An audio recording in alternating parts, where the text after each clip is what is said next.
Today, we're going to talk about how to pass a wire inside of a Ford truck. Most of this is going to be relevant to Super Duties, but a lot of this will work on F-150s as well.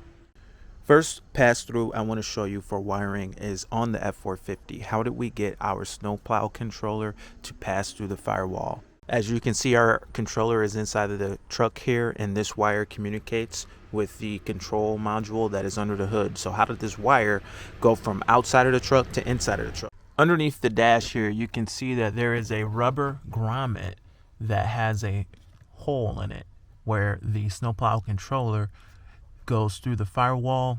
This is pre-existing from the factory. Let's take a look at this from the outside. It's going to be difficult for me to show this, but way down in there on this side, on the engine side, there's a little nipple on the top of that rubber grommet, and you can puncture that little nipple on the top and feed your wire through. Let's take a look in there.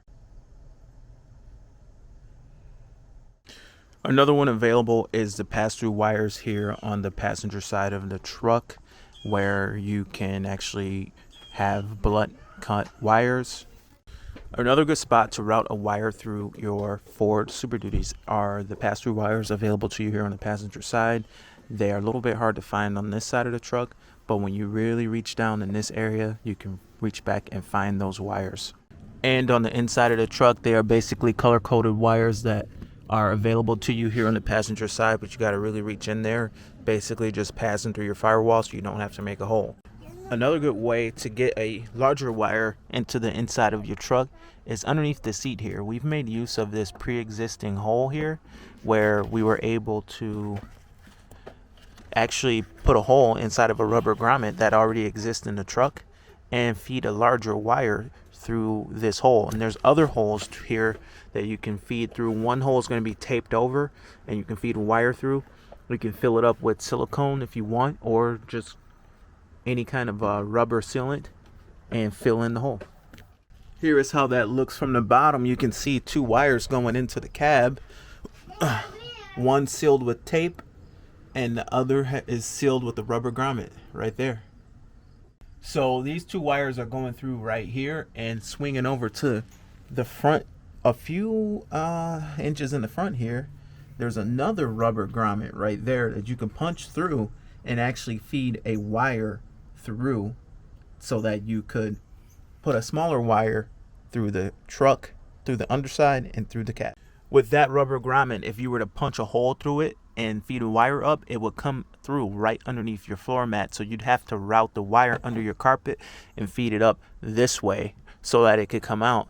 But being that it's right here around this area, if you were to use a real thick wire like this, it will put a huge bulge on your carpet. That's why our thicker wires are right here underneath our seat, because if you have a big bulge here, it'll really make your carpet look messed up and it'll probably have some issues. So if you're going to use this spot, a nice thin wire going this way would work fine. On our F-250, we're utilizing that particular hole for a smaller wire, and this wire doesn't have any issues going underneath the carpet because it's thinner. Another good spot for bigger wires, underneath our back seat we have a 3000 watt inverter, and we put our wiring for this right here through this area of the truck. Now when you look underneath the truck, this is how it looks. Now this is a cool spot because it's going through a plastic piece of material here. This is a plug, basically a plastic plug to fill in that hole when the body's being stamped out.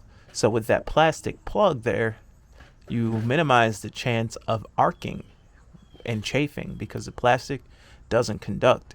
So yeah, very good spot to get a bigger wire through the truck. Right here in this plastic plug, it'll pop out in the rear storage on the Super Duties.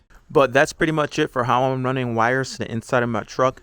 My name is Sean. This is DS Trucks. I hope this video could help someone. But anyway, thank you for watching. See you in the next one. Over and out.